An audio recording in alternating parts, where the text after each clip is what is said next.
One of the most referenced stories of ancient aircraft is found in a surprising place, the Bible.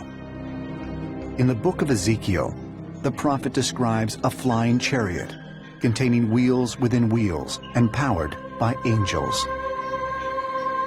Although Bible historians suggest Ezekiel was speaking symbolically about the terrifying enemies facing Israel, could this be another example of an alien visitation and proof that prehistoric aircraft existed? In the story of Ezekiel's throne chariot, this flying vehicle that doesn't seem to have any means of propulsion, if we thought of the word angel as representing something like celestial energy, it sounds much more like a spacecraft then, because some of the angels are going back and forth. Well, that sounds like flames. That sounds like propulsion. Some of them are wheel-like. Well, those sound like flying saucers. Our ancestors weren't idiots. Ezekiel saw something that was so frightening to him that he fell to his knees. Then, out of the glory of God came this being in these bright clothes that looked like metal and told Ezekiel, "All right, man, we brought you here.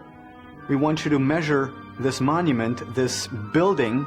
And Ezekiel asks, "Well, why should I do this?" And the being says, "That's why we brought you here." And then you have 40 pages in the second part of the book of Ezekiel with measurement after measurement after measurement of this gigantic building, in which, by the way, the glory of the Lord landed.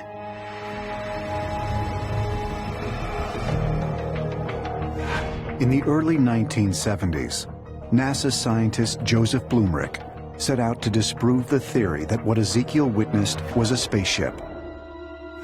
Joseph Blumrich is your proverbial rocket scientist.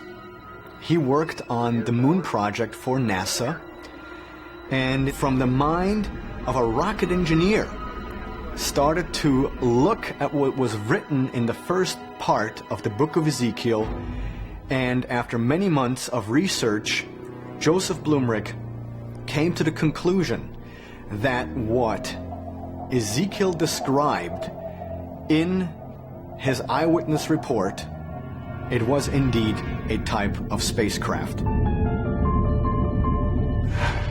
Joseph Blumrich would go on to write The Spaceships of Ezekiel.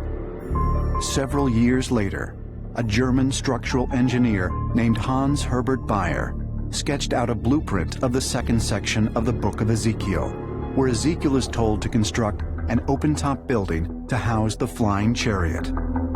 Ezekiel's spaceship fit exactly into the temple that Hans Herbert Bayer recreated. So what we have here is a proof by indication. Here we have a NASA engineer and a structural engineer.